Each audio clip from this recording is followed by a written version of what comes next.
Russia and the United States work closely on Arctic issues in a wide variety of international organizations. The two countries work seamlessly on Arctic issues at IMO, of course, the International Maritime Organization, IHO, the International Hydrographic Organization, and the IHO has a Arctic Regional Hydrographic Commission, fairly new. And then finally, WMO, of course, IASC, and all these acronyms from the Arctic and polar world. But the two countries work quite closely on specific Arctic issues, although their national interests may diverge, particularly in IMO, they merge quite nicely. And one of the issues that have dealt with the last quarter of a century is this IMO Polar Code. And the Polar Code, of course, is a new governance regime in polar waters, second only, I would say, to the UNCLOS. Pervasive, circumpolar, bipolar, however you want to call it, the Polar Code is a very historic new regime, and its governance, and it's mandatory. So it's perhaps, even though it's technical and it's maritime, fairly narrowly focused on certain ships, it is an important and historic development in Arctic history, I would argue. Part of the Polar Code, the impetus to have mandatory move from guidelines, voluntary to mandatory, was the Arctic Marine Shipping Assessment, where the Arctic states called for, and we had 17 recommendations, but the most important one was having mandatory rules and regulations for polar operating ships. And the Polar Code, just the boundary in the south, it's 60 south in the Southern Ocean, but in the north, it's complicated, is the issue. And it's 60 north for the boundary in the Bering Sea. And partly the reason for establishing that boundary there and not the Arctic Circle was to, in part, protect the world-class fishery that is in the Bering Sea. And the Bering Sea, partially covered, seasonally ice-covered ocean, kind of like the Baltic. And so the Polar Code begins at 60 north. And in the Atlantic, of course, the line zigzags its way, correlating with the Gulf Stream and the North Atlantic Drift, and intersects above Iceland and on the Russian coast. And so it is a complicated boundary. The boundary, in fact, could be adjusted in the future with the retreat of sea ice. And the Polar Code, here's a one-page snapshot of it. Polar Code, again, is technical.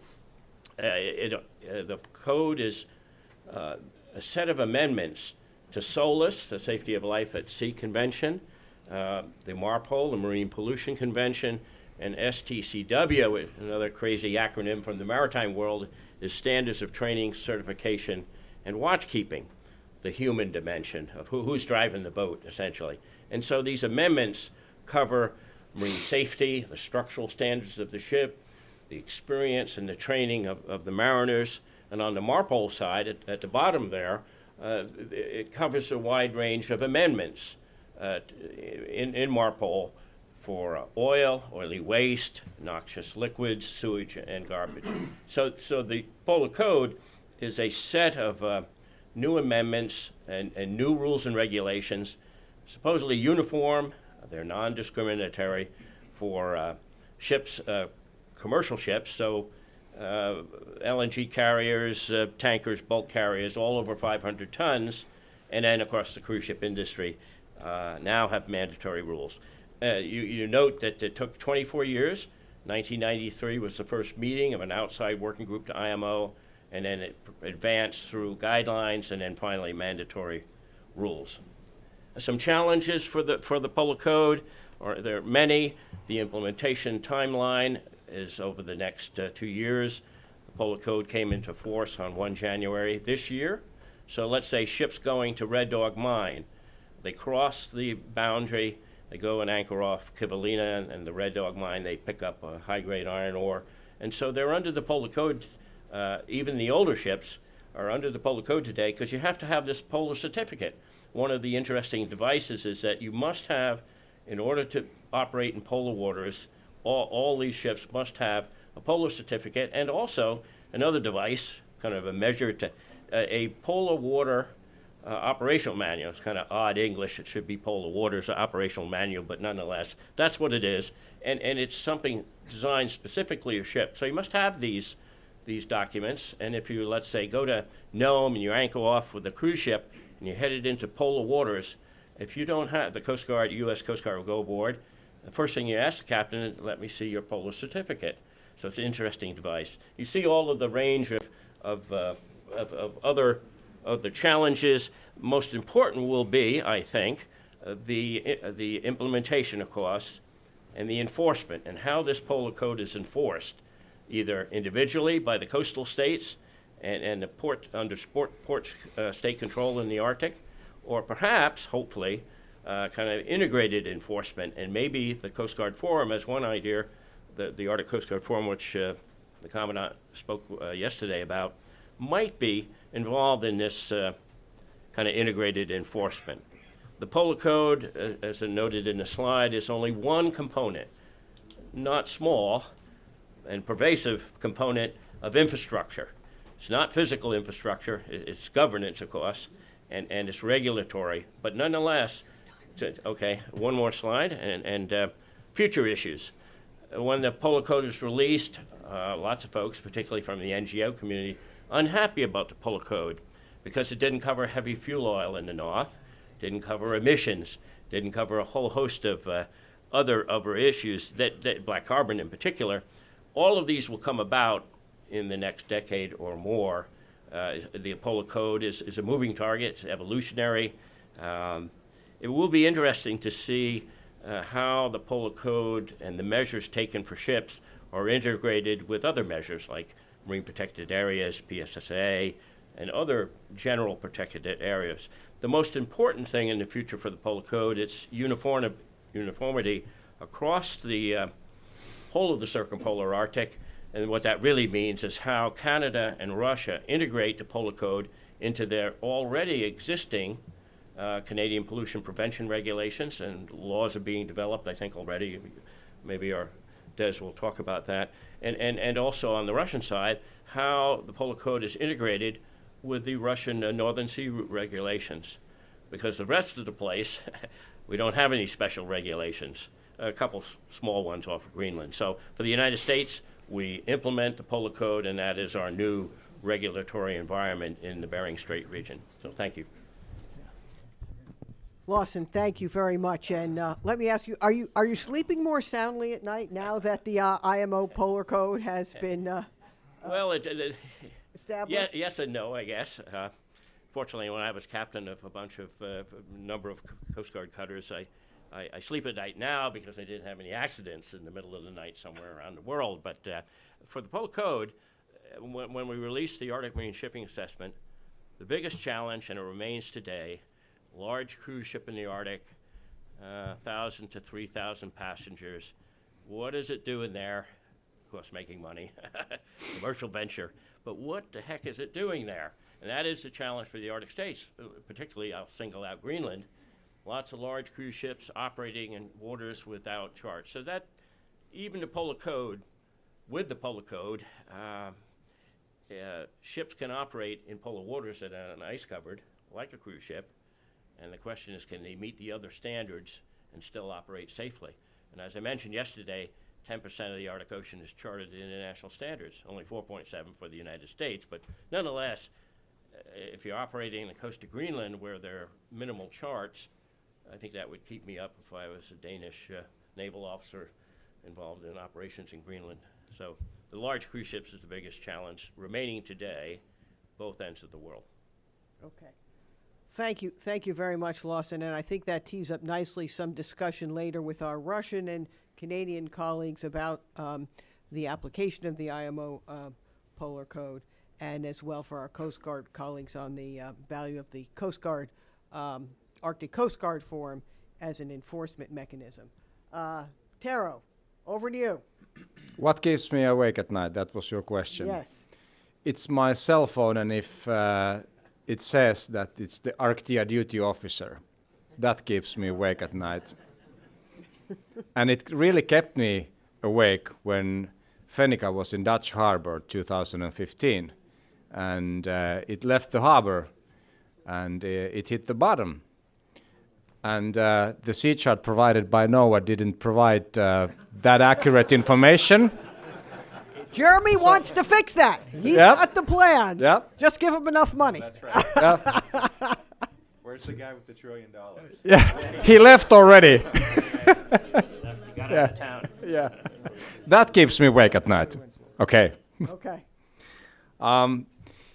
Here we have a sneak peek to our forthcoming brochure of the world's icebreaker fleet. So it's a 130 or 140 vessels.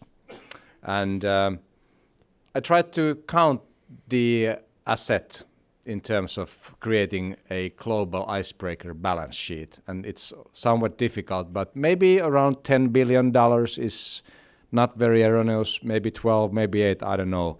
And it's actually quite a low figure because the average age of the icebreakers is more than 30 years. So if you think of the budget of the US forthcoming acquisitions, one icebreaker is $1.2 billion, and the current asset is maybe $10 billion. So there is a significant amount of new investments which are coming into play. Okay. Unfortunately, the U.S. icebreakers are not visible here because it's only. There aren't many of them. Well, but if you turn here, you see them. So All one and a half of them. yeah. So when we work together in the Arctic, one of the questions for this panel was international collaboration. We have this asset of $10 billion, and we need to renew more or less the whole fleet within the next 10 or 15 years. All the countries here in this game are in sort of having a renewal program. Why are we doing this alone? Why don't we collaborate more? This is the message which has been sent out from the industry for a certain period of time already. You have a look into the utilization rate. My icebreakers, when they walk on the Baltic Sea, they have a utilization rate of 30%. So they are used for 3 or 4 months. And when they work, when they are out at the sea, most of the time they are waiting for somebody to be helped. And again, the utilization rate is 30%. And this is the case with most of the fleet, actually. So shouldn't we have a holistic view into this question and do this together? In terms of Arctic Circle or Arctic Council and international collaboration, and not having the Uber for icebreakers because the Uber CEO was sacked the day before yesterday. But let's better speak about icebreaker B&B. That might be a better. Icebreaker B&B. Yes, You heard it yes. here for the first time. Or lift for Yeah, icebreakers. that's right. That's right. Yeah, in that way, we could save a lot of money in working together. First with the current fleet, but yet again for the future when we are obliged to do the new investments. If you think of the fact that is the collaboration a matter of price or is it a matter of pride?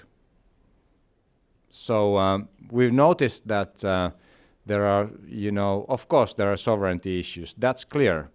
But there are also these national pride issues, and I think that in terms of Arctic collaborations, maybe we should have Arctic pride and not national pride. We have great examples of great new technologies, new LNG-powered icebreaker, which is very environmentally friendly. There will be new icebreakers coming into the play, which will make sure that in the future the polar routes are navigated in a safe manner. But that's not enough.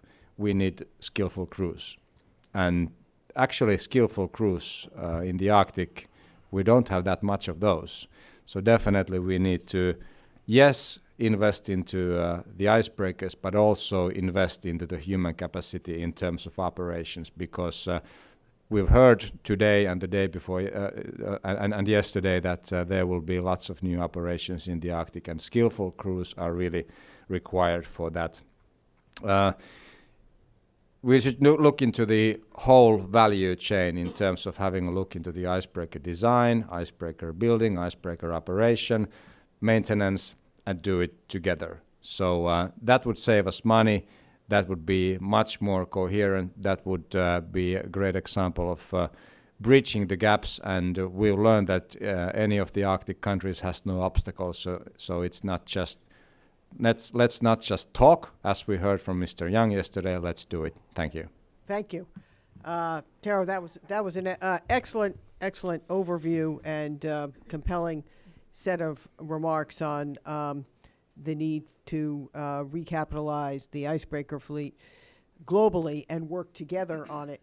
And let me ask you about you raised a point about human capital, which is very interesting, and it's been a theme that has run throughout our conversations here the last day and a half, from the University of the Arctic concept and the ways in which the nations of the Arctic are already working together in education and research, and now this. What are your thoughts about how we can utilize collaboratively common education and research or other institutions to build that human capital? And also, we talked in the last panel about the transition, in the indigenous community and the need to enable both retention of culture, but at the same time, advancement into some of the new ways in which people will work in the Arctic. If you look into the icebreaker question, so definitely it's increased use of new simulators, because you can't learn how to work on an icebreaker at school. So you have to do it in practice. Yet again, the opportunities for doing that in practice are limited. So there are already some new great simulators around the world which provide you an opportunity to train how to run an icebreaker. So that's definitely one. So that's actually sort of e-learning as well. In terms of combining the indigenous communities into this, so and when we work over there, so that's a matter of communication, and you should really have a look into their knowledge and their views and their know-how once you make decisions on how you operate, when you operate, because they are the ones who have been there for centuries. Thank you. Mead. Well, thanks. Sherry, while I start, I think we've got two presentations. If you could put up the Russian Northern Sea Route presentation while I'm talking about this. I've had two jobs where I have lost lots of sleep at night. I was a deputy commissioner of environmental conservation in Alaska after the Exxon Valdez, and carried a pager. This was before cell phones, and that pager would go off anytime there was an oil spill or a major environmental issue. And then as lieutenant governor, I remember staying up all night as we were watching the Fukushima disaster in Japan, and wondering whether or not people in Dutch Harbor were going to live, watching floods in Galena. I can remember a number of forest fires that kept me up all night. And I guess what I've told mayors in the Bering Sea western area of Alaska, essentially what we learned during Exxon Valdez, is you don't want to be meeting the Coast Guard and the spiller at 1 a.m. You want to know them already. If there's a risk of an environmental accident, and with new shipping there will be risks, there needs to be oil spill prevention and response programs that start at the community level. Right? And the community level, you've heard from Western Alaska communities. The reason why Western Alaska communities want ports, it's not just for economic development, but be part of prevention and response. Mm-hmm. And you can't have a good response, you can't have good prevention unless you have the communities there. It's the people who live there who will tell you, if you've only got enough boom to boom off one stream, here's where the fish are. If you only have enough capability to hold off, to hold off a ship off the rocks, please avoid these rocks because that's where the rookery is. And these people, I'm just going to say this, for the people on both sides of the Bering Strait, we can talk about all the geopolitics you want of shipping in the Arctic. This, you are going through a breadbasket. 70% in Alaska of the food that people eat who live in Western Alaska is something they've speared, something they've shot, something they've netted, something they've hooked, something they've gathered. Okay? And it is very, very important that we remember food security as we look at this. And so that's what keeps me up at night, as I want to make sure that when we do have to get up at night, we already know each other. The second thing that does keep me up at night, and it keeps me hopping around the world in my current job, is how do you pay for this stuff? And what I wanted to show you very quickly was, because it didn't come up in the conference, I had hoped that some of the Russian participants would talk about this. We had great representation from Russia yesterday on the program. But at the Arctic Economic Council in February, there was a presentation made by the Far East and Baikal Region Development Fund on a study that used outside consultants to look at the economics of the Northern Sea route, and the Russians asking themselves the question, how do we pay for the facilities that you need? And it was Nikolai Monko who made the presentation. Thanks, Taro. I don't have the clicker, but I just wanted to show you a couple of fast slides here. One is that they took a look at the Northern Sea route in its competitive position versus Suez, Panama, Malacca Strait, and current use of the Northern Sea route today. And one estimate, and Lawson and I have a dinner bet in 2020. If there's not regular container service, I buy him a steak dinner. If there is, he buys me a steak dinner. Give me $1 million. But at any rate, the point is this: is that the Russians looked at the addressable market of perhaps 455,000 TEUs that could work on the Northern Sea route, or even as much as 4.1 million TEUs. If you take a look at the current trade between these city pairs, Yokohama, Busan, Shanghai, Tianjin, etc., and ports in Europe. And it's this set of city pairs that they saw as the competitive advantage for container service if you can have an escort service for icebreakers that's economic, if fuel costs are a certain level, if the technology is there. In other words, if the seaway is regularized and enters global competition in a better way. The other thing that was interesting about the Russian study is it parroted without parroting a study that Lawson and I worked on in 2006, which was the idea that we might have a shuttle going across the Arctic of ice-strengthened container ships that may or may not need icebreaker escort, but do transshipping at a place like, in the Russian case, Kamchatka, in the American case, Dutch Harbor or Adak. In the European case, it could be Murmansk, or it could be Kirkenes, or a number of other ports in Europe. And what they've said here is that they believe they could enter this market and gain a large part of this market share by building 7 ice-class container ships, building surrounding infrastructure, and doing 2 port hubs, as I mentioned. And we've done a similar study in Alaska with the Icelanders that looked at doing this. I think you'll like the footnote, Taro, which says that the Finnish 5,000 TEU vessel is considered to be used as a prototype. We actually came to the same conclusion about 10 years ago. I bring that up, and then there's one other thing in this study that I want people to be aware of, is that the biggest driver in Arctic shipping in the next few years is going to be the Yamal project coming out of Sabetta, start 2017. The plan is 16.5 million tons a year by 2022. And they've ordered, and I've already delivered the first ice-strengthened ice-breaking tanker, which Vladimir Putin was at the naming ceremony recently.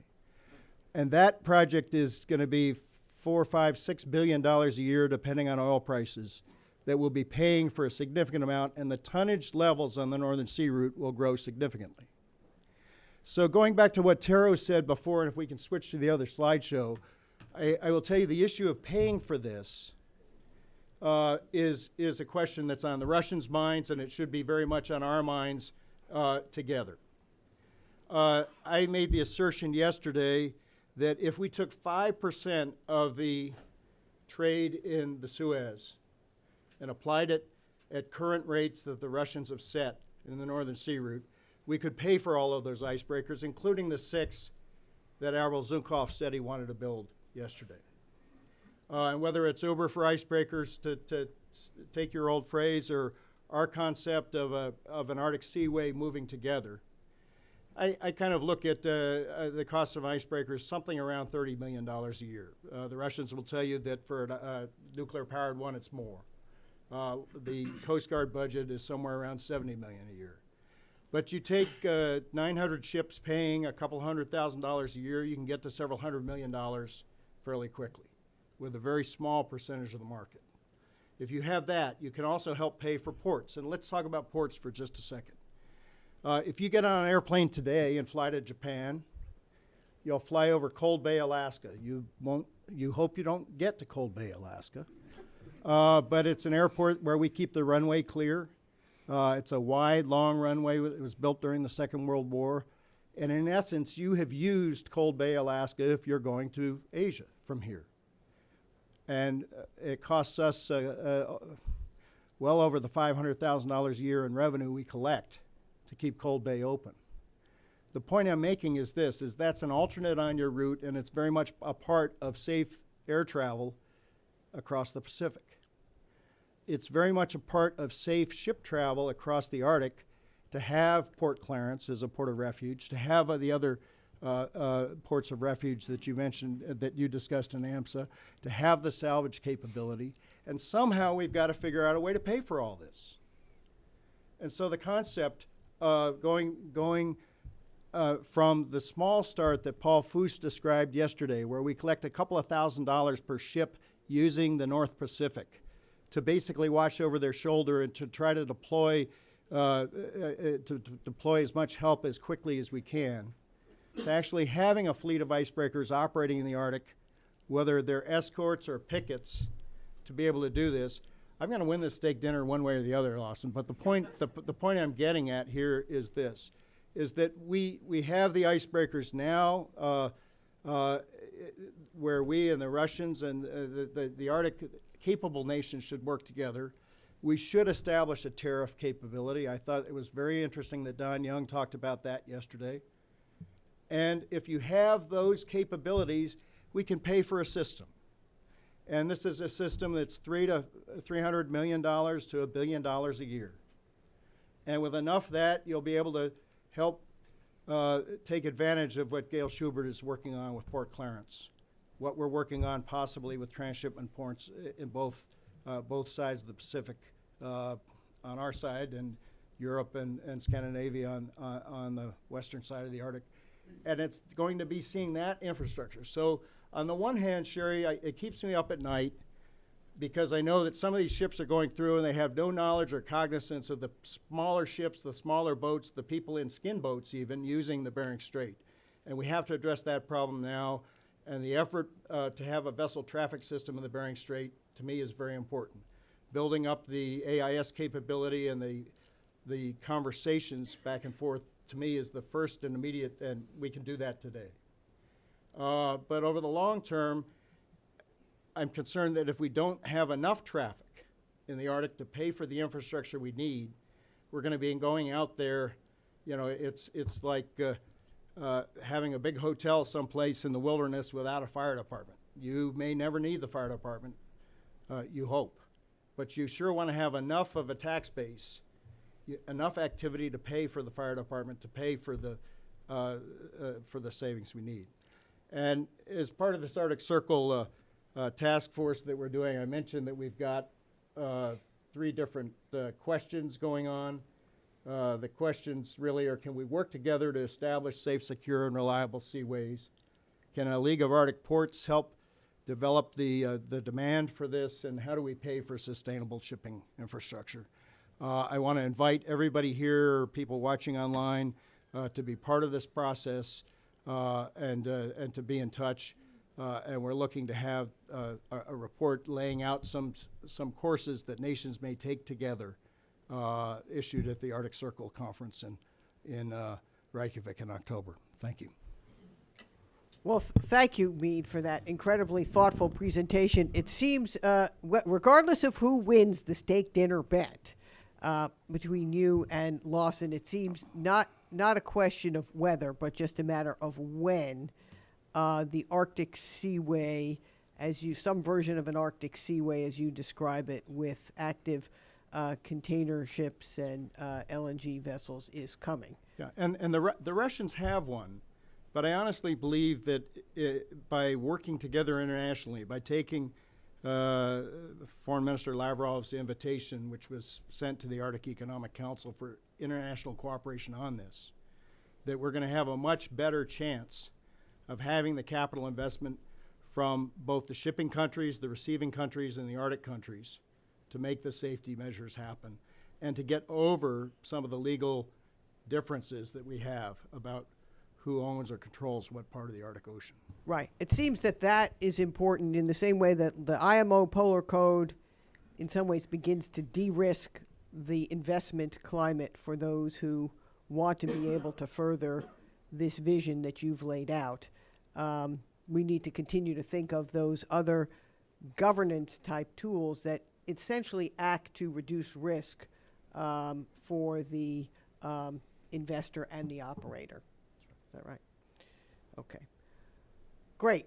Okay, Des, you're up there all the time in the Canadian Arctic and elsewhere, and you've really got the view from the Arctic waters. It's a little Arctic in here, by the way. We call this our Arctic auditorium. So why don't you, if you would share your insight with us? Sure. Can everybody hear me okay? We're good. So my thing that keeps me up, and we also have what we call a Marine Safety Duty Officer. So when we see that phone number 2 or 3 in the morning between June to October, it's a little bit always an adventure to answer it. But it might surprise folks. It's actually not the large cruise ships. It's not the oil tankers that operate in the Canadian Arctic. What keeps me up at night from an oversight perspective, operational perspective, are the adventure cruise operators. And I'll explain to folks why that is an issue. So in the Canadian Arctic, and Tero, don't jump in yet until after I explain things, but we have a very limited capacity when it comes to icebreakers in the Canadian Arctic. In a given season, we'll have 5 to 6 icebreakers. So that 5 to 6 icebreakers has got to be there to provide escorts into communities for resupply, into mine sites for resupply. They also have to do search and rescue, scientific research. It's a lot of workload. The priority is always search and rescue. So what concerns me are the 5 or 6 guys who are sitting in a pub in London thinking, what would be a great adventure? Let's take sailboats up through the Northwest Passage this summer. And then the other guy has a pint, that's a fantastic idea. Nobody's probably ever sailed in salt water, probably never been off the coast anywhere. But these guys get it together and they bring their little flotilla up there and they get stuck somewhere. And then what happens is we've got an oil tanker that's probably going to be resupplying a community that requires an ice escort in. Now that ice escort has got to go down and get those guys. 2, 3, 4 days. That community, security is put at risk. That vessel is put at risk. That vessel can't be compliant with our system because we won't allow it to go in. And it has a domino effect. Those are the guys that concern me because they impact through what can best be described as poor decisions and poor planning and create issues. And every year in the Canadian Arctic, we have incidents where we have to basically stop and go down and get these guys at a cost to the Canadian taxpayer. These guys don't have to pay for this, and we put it at risk. Those are the ones that worry me at night.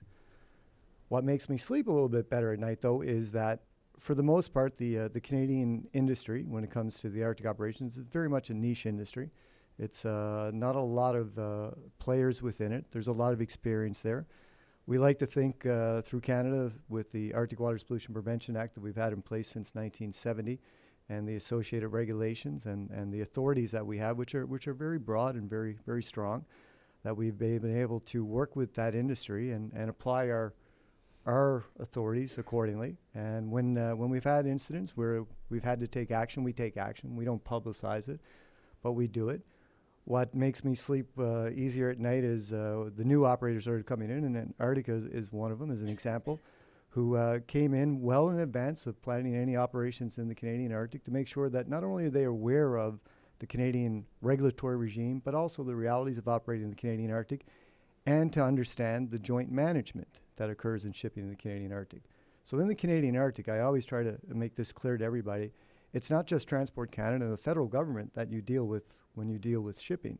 You have to deal with modern land claims organizations who you have a responsibility, depending on the type of activity that you're going to be doing, that you have to meet with, that you have to apply for permitting from, depending on your activities. You also have to work with the other federal regulators. There are many up there, and as well our territorial partners. And the work that Tero and his team did prior to the 2015 was an example of how we like to see things. Well in advance, year and a half, 2 years in advance, went through it. We navigated them through the regime, we navigated them through the environment up there, and it went well.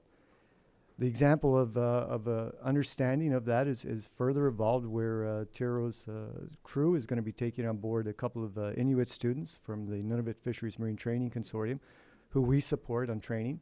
We view the Inuit and Indigenous populations as a key demographic that we would like to see increased participation within the industry. It coincides with the Government of Canada's priority on reconciliation with Indigenous First Nations.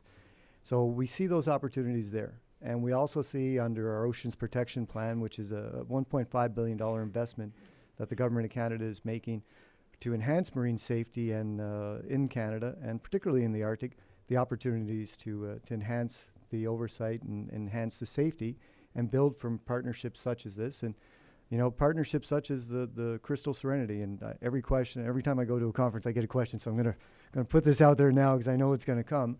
But the Crystal Serenity, it was a 2.5-year planning process where they approached us and worked with us. And everybody sees that large cruise ship going through and think, wow, that's a lot.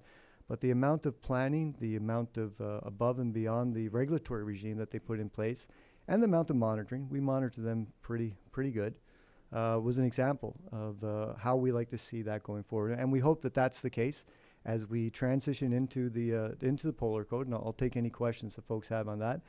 But again, reiterate that these are the examples, and we look at proactive planning as the key. The response capabilities in the Canadian Arctic are very limited. Places of refuge, we don't call them ports of refuge because there's not a lot of ports, so we call them places of refuge, or actual geographical locations where you will seek out shelter. You're not going to go in there to get welding services. You're not going to go in there to get airlifted out. You're going to go in there and try and do the best you can.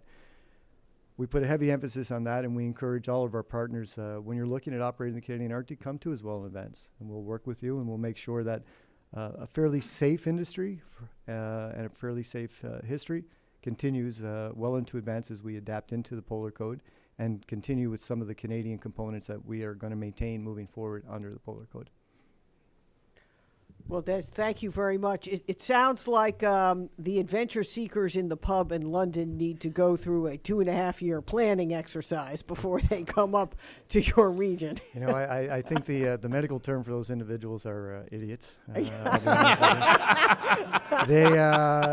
And don't get me wrong, the ones who plan it out well, I'm okay with, but we see it too often, and we have a couple of Marine Security Operations Centers. We scan a lot of these chat sites. We scan a lot of these things. We get a sense of where they are every now and then, particularly in Canada, because in Canada, the reporting requirements, you got to be 300 gross tons to report in through our Nord-Drake system for the north. So some of these guys get under that. So and they create issues in the communities where they show up. They don't act responsibly. They create issues within the community, and then we have to deal with it. So hopefully, as we look at our regime down the road, we may look at possibly how we can address that through other means of reporting, maybe lowering the threshold, because that is an area of concern. And given the limited capacities that we have to be very strategic on how we apply and who we monitor coming in. Right. Sounds like you may need a version of what we have, our emergency rooms have here, which is they'll send you a bill after you've been there. There is a model in Canada, not on the marine side, but in Vancouver. It's called the North Shore Search and Rescue Patrol. And if you decide to go up Grouse Mountain in Vancouver, which is a great place, folks, if you ever go to Vancouver for a hike, and you go outside, if they have to get you, you pay. And sometimes you need to put in a level of personal responsibility.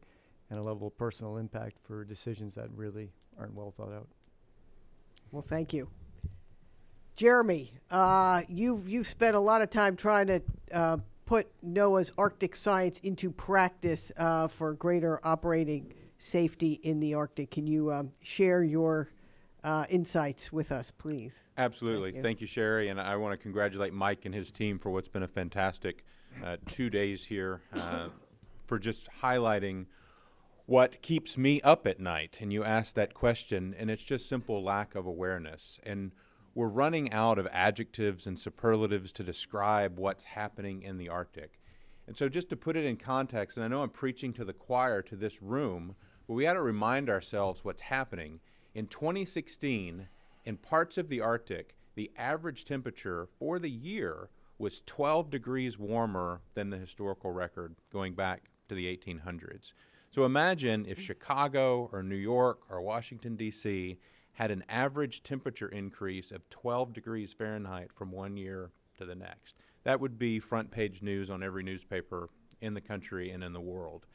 And because it's happening in the Arctic, it just doesn't resonate enough with the folks outside of our relatively small community. And that in lies my challenge and the very thing that keeps me up at night, is that the environment is changing faster than we are able to constrain it and understand the impacts at this point. And as we've seen from all the talks, and particularly from Meade and from Tara this morning, industry is going to outpace our understanding. Industry is going to surge into the region and be in places where we don't have the domain awareness to successfully operate or to protect the resources that are up there. Meade made the great point about the food security in the Bering Sea and the impacts that that could have. So as we think about how we're going to do this going forward, I've been pushing the science community to take more of a security approach, to think about national security and food security as we collect information and we think about how we go about our studies in the Arctic.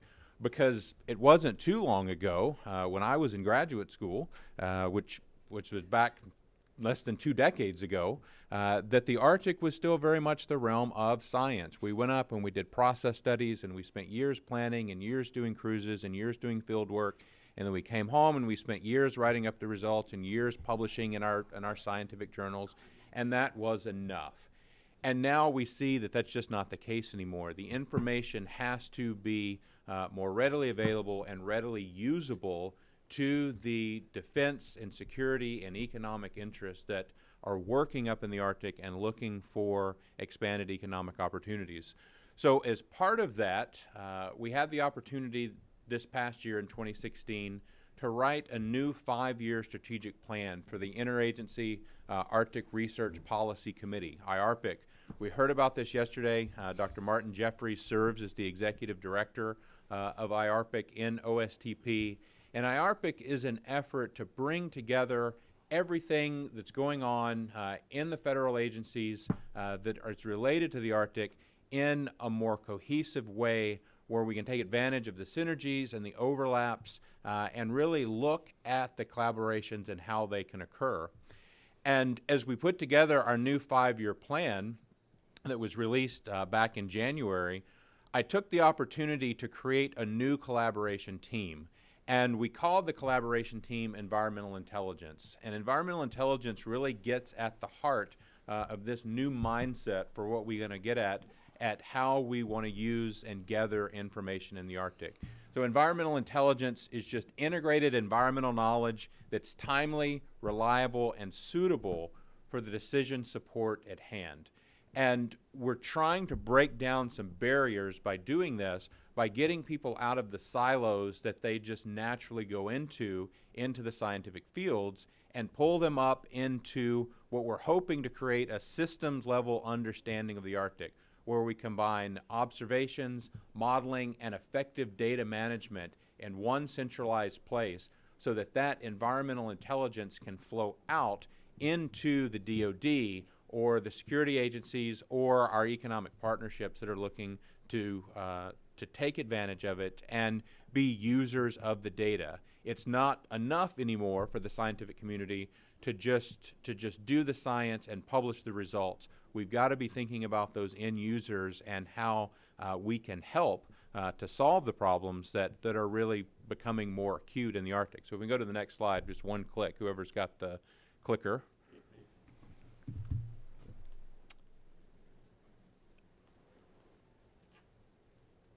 Perfect. What we come up with is what I call an environmental intelligence cycle.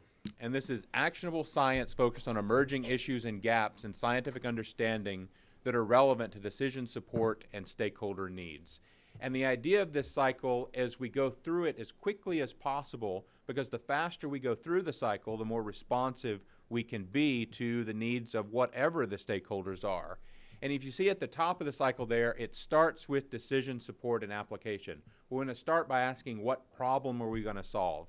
And that drives everything. We identify the stakeholder, we identify the societal benefit, and then we go from there. We look at our data archives. We're getting so much better at managing the data systems that we have at our disposal. As big data grows, we are finally getting a handle around that and understanding how we can manage that resource. And so the first thing we have to start doing is, when we identify a problem, rather than saying, okay, I'm going to go out and collect new information, we have to go into the data repositories and see what already exists and mine that effectively so that we can be as efficient as possible as we go through the cycle. Once we've done our assessment of our data assets and our data resources, we do go into an observational phase where we just fill the gaps of what we're missing once our data inventory is done. Once we've identified our gaps and created and collected the observations that we need, we go into an integrated systems level model where we use the observations that we've collected to effectively validate the models, hopefully on a systems level for the Arctic. And then we go into our analysis and our assessment, looking back at the question that we asked, what decision we were supporting, to see how we've done in that first 3 steps. And if we haven't done a good job, or if we've missed efficiencies, or if new technology has emerged to help us do something better, we go back into the cycle again, and we keep going around and around until we either effectively solve the problem, or we effectively create the technology or the data management systems or the models that we need to get to those answers. So we hope, as we go forward over the next couple of years in this new phase of the IRPIC plan, and as we think about new ways of working in the interagency space and working with our national security and our economic partners, that this is going to have to be the new normal for how the scientific community supports and works with our stakeholders and our partners throughout the Arctic. So I'll stop there and happy to discuss anything else. Well, thank you very much, Jeremy. And you know, the concept of environmental intelligence is very much music to my own ears, as I have, you know, like President Grimson noted, that he has spent devoted much of his life to bringing the Arctic into the mainstream of global security and strategy discussions. I've spent much of my life bringing environmental concepts into the mainstream of national security decision-making in the United States. Some people call me the mother of environmental security. And so this type of concept that takes the science, the very good science that we have throughout our research communities, and I want to say Arctic-wide, not just the U.S., but the integrate, and actually makes them actionable for users, whether it's in the defense and intelligence community, within the operating Coast Guard community, shipping, energy, all the users and the growing number of users in the Arctic, I think, is vitally important. So thank you for sharing that with us. Now, I know we are constrained on time this morning. We have to end here at about 10:50 or so, which leaves us only about 6 or 7 minutes for questions now. So what I'd like to do is invite any of those who also have, I know we have many who are really experts already in this conversation, any of our Coast Guard colleagues or our Russian colleagues or others who want to pipe in with a question or a comment. And we have mics available, and we'll go right to your comments for the last, and questions the last 5 minutes.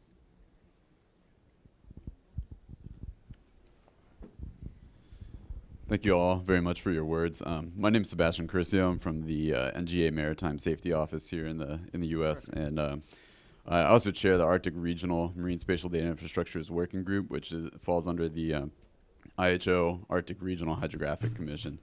And I just wanted to ask, I think when a lot of times people think of spatial data, often the public idea of that is features that are mapped on land. And I was interested in kind of some of your thoughts in creating a better public awareness to support generation of marine and maritime data that's needed to support things like safety of navigation and search and rescue, particularly here in the Arctic. Great question, and great to have NGA engaged in that work. Thank you. Tero. In terms of public awareness, I think we're doing it for the moment and making in mind that, first of all, the U.S. is an Arctic nation. But I think that if you look into what has happened throughout the past 10 years, the public awareness has increased a lot. But there's still a lot of work to do. And combining the research into the operations will provide a platform for this as well. Well, for instance, we will go through the Northwest Passage again this summer. We have researchers on board. It's an Arctic 100 expedition. It's going to be an international expedition with our icebreaker. So that's just one of the examples how to use that. And of course, the new or the modern means of communication and how to educate the youth. So speak with the youth in terms of how they make their dialogue and go and talk with them. Des, and then me. So we're undertaking some work under our Oceans Protection Plan in Canada. One that we're involved in is called the Inuit Marine Monitoring Program, and we're partnering with one of our main land claims organizations to help them as they implement a AIS-based system and actual monitors that are going to be community members that are going to maintain that equipment in Nunavut communities and as well monitor on the water. We're going to be looking at that as an aspect of an initiative we call proactive vessel management, which is to try and increase not only the awareness but the understanding and the involvement of Indigenous and coastal communities throughout Canada as we monitor and expand on our network. So we're looking at how we can take the typical NORDREG type of reporting system that we have in place now and expand it out and in a means and in a way socialize shipping and how shipping actually works, how it impacts and basically benefits communities, but as well get those community members involved in. And actually his group is one of the first corporate partners. They provided information to the Inuit Marine Monitoring Program, and they're going to be working with them as they go through and monitor. And then we're going to look at how we can further utilize that data, traditional knowledge that we can collect from our Inuit partners up north, and then look how we can further evolve and better the understanding of shipping and better articulate it, which we don't do as an industry very, very well. Sherry, I wanted to pick up, and thanks for your question. I wanted to pick up on something Desmond said earlier about possibly lowering the threshold for AIS.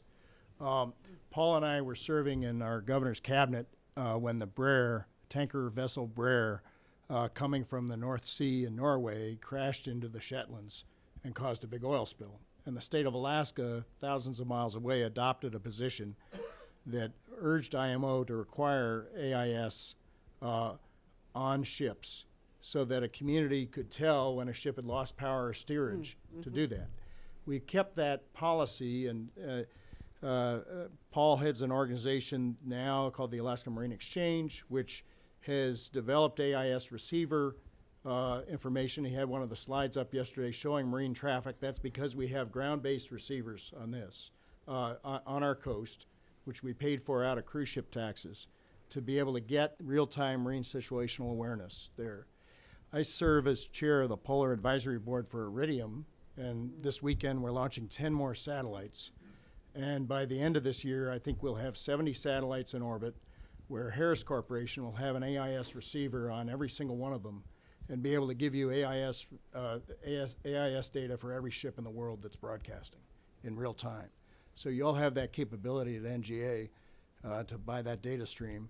And I would concur with Desmond's recommendation that we lower the threshold for ships requiring this. There was an experiment discussed in the Bering Sea to help put this on some of the small boats, because you want the big boats to know where the small boats are, because you can't always see them on radar in the ice. And that for marine safety and for human safety is very important. So that's one thing. I think the second thing, and this point has been made several times at this conference, the as the Coast Guard Commandant said yesterday, as others have said, we've proposed a vessel traffic system in the Bering Strait, not because there's a big traffic jam in the Bering Strait right now, but if Russia and the United States join at the hip at this choke point, we can give dynamic data to the marine community to say, you know, this is where the walrus are hauling out now. This is where the whale migration is going. This is where the hunters are. This is where the small ships are, and so forth, and preserve life safety at that choke point.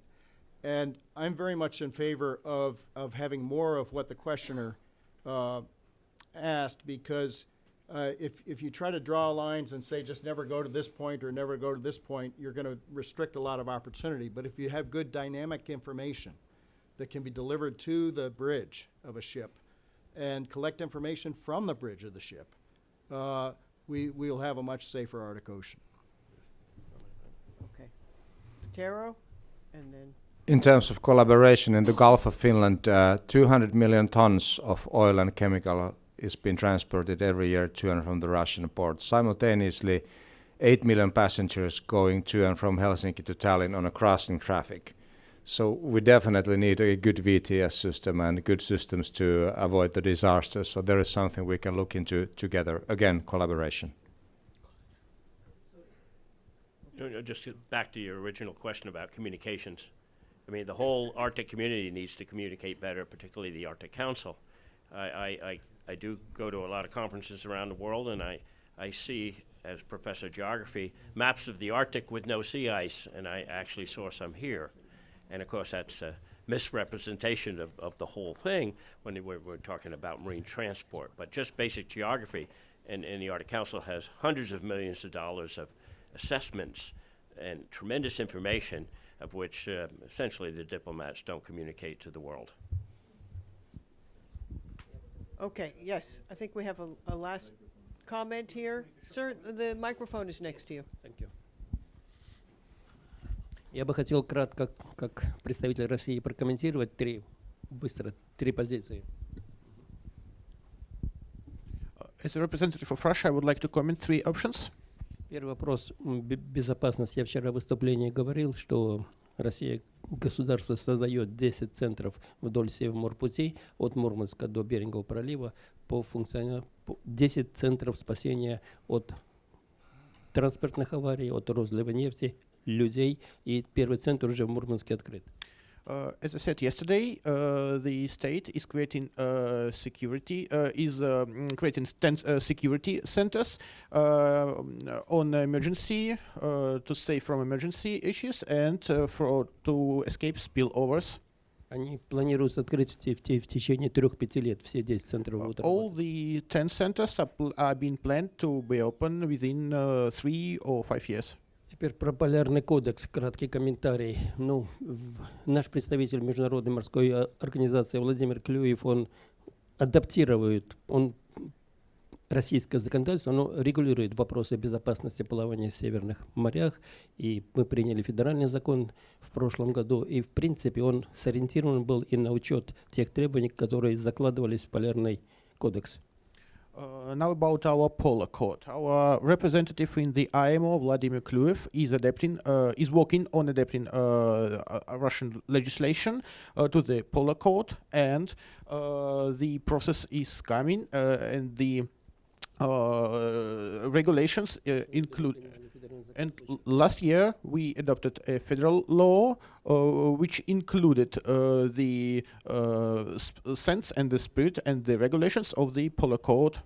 Ну, я, конечно, более детальной информацией не располагаю, но мы всегда признаем, но ее нам нужно будет ратифицировать в полном объеме, и наверное, дальнейшие действия еще предстоят по полярному кодексу.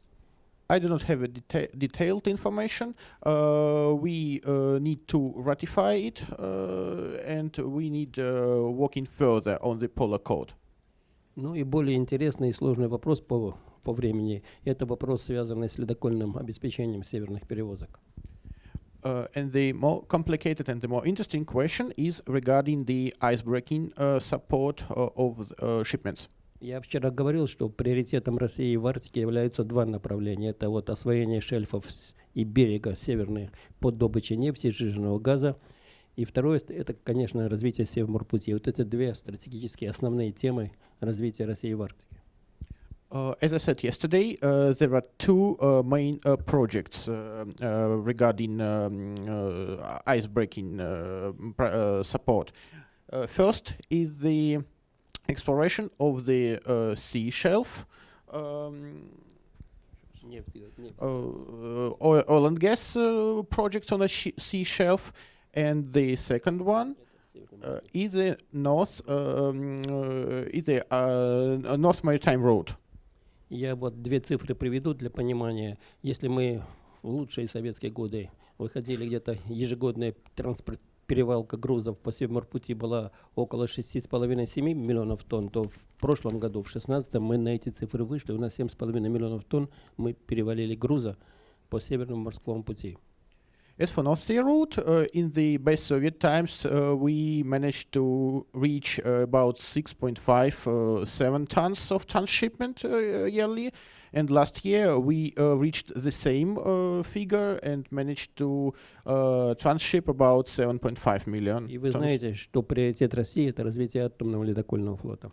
And you know that Russian priority is the development of nuclear icebreaking fleet. У нас сегодня действует 4 атомных ледокольных флота, остальные выведены из их эксплуатации по срокам по своим срокам. 4. Today we have 4 icebreakers. Others are exploited no longer because of their technical outdate. И проблема заключается в том, что по прогнозам экспертов, которые оценивают добычу нефти и газа и перевалку грузов по Севморпути, у нас необходимость будет к 2024 году порядка 40 миллионов тонн груза сопроводить атомными ледоколами, а к 2030 году порядка 80 миллионов тонн грузов будет внутренняя перевалка в России. То есть к 2024 40 миллионов. Это нефть, да. И к 30-му 80. According to the profile experts, we will need to convoy by icebreaking fleet about 40 million tons till at 2024 and 80 million tons till at 2030. Руководитель Атомфлота – это мой товарищ, мой коллега Владимир Рукша, вы, может быть, его знаете. Он говорит, что сегодня уже имеющиеся атомные ледоколы не обеспечивают перевалку этого объема груза. Это нефть, газ, металл на нашем внутреннем добычном рынке. My colleague, the head of the Russian atomic fleet, you may know him, Mr. Vladimir Rukshin, he said that the current number of icebreaking is not sufficient enough even today to convoy the shipment of our internal cargo. Mainly it's oil, gas and metals. Поэтому сегодня заложен проект 3 новых атомных ледоколов мощностью 60 мегаватт. Они будут построены в ближайшие 3 года. Первый спустится будет в следующем году. Первый атомный. То есть 3 новых атомных ледокола строятся сейчас в России. And now there are 3 new atomic icebreakers being built in Russia, and the first 3 icebreakers each per 60 megawatts, and the first one will be we expect it next year. И атомоход «Лидер» мы ждем в 2026 году. Он разрабатывается проект мощностью 130 мегаватт. И его параметры будут 50 метров на 215 примерно метров. In 2026, we are expecting the new atomic icebreaker Leader. Its capacity is 130 megawatt, and his size will be about 50 per 215 meters. Я вот говорю сегодня о загрузке Севморпути только на наши внутренние, месторождения, которые будут развиваться в ближайшие годы. То есть сегодня говорить о даже международных перевозках. Мы сопровождали атомными ледоколами часть перевозок из Европы в Азию. Сегодня нет атомного ледокольного флота, мощностей, чтобы выйти работать в этом направлении, к сожалению. Today I'm speaking mainly about our internal cargos, because in the past we did have enough capacity to convoy cargos, but today we do not have enough just to do the same.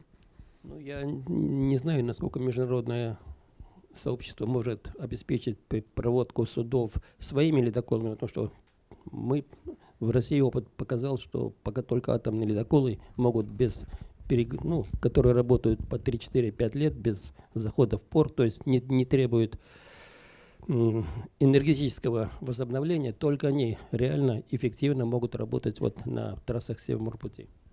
I'm not sure if our foreign partners have enough capacity to convoy cargos, as our experts said and our experience showed. Only those atomic icebreakers which may autonomically work for 3, 4, 5 years can convoy cargos effectively. Это вот краткий комментарий, то есть Северный морской путь у нас находится в разработке. Мы, конечно, ожидаем и появления новых грузов. Мы строим новые суда ледового класса и в Корее, и в Китае строим транспортные суда для перевозки сжиженного газа, угля, металла. Но вот Северный морской путь нам далеко до Суэцкого канала, по-моему, под 1 миллиард тонн перевалка. Но перспектива Северного морского пути очень сильная, и мы, конечно, ожидаем и международного сотрудничества в этой сфере. We are building ships. We are building icebreaking fleet in Korea, in China, to transport our LNG, our coal. We are far from the capacity of the Suez Channel, but we are looking forward to international cooperation. Suez Channel is about, if I'm not mistaken, about 1 billion ton cargo. We are moving forward, and we are open for cooperation, including international one. Это мой краткий комментарий по 3 прозвучавшим вопросах. That was my short comment on the 3 questions covered during. Thank you, Senator.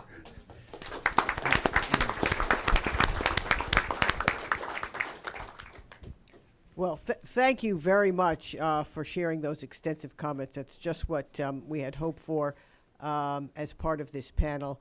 And now let me thank each of the panelists, Lawson for sharing your work on the IMO Polar Code, Taro for the icebreaker B&B, Mead on the Arctic Seaway. Des, you're going to make sure we have proactive planning and keep those adventurers in the pub in London. And we'll have full-fledged environmental intelligence with Jeremy, Arctic environmental intelligence with Jeremy leading the way. So please join me in thanking the panel and President Grimson and Alice for this wonderful event.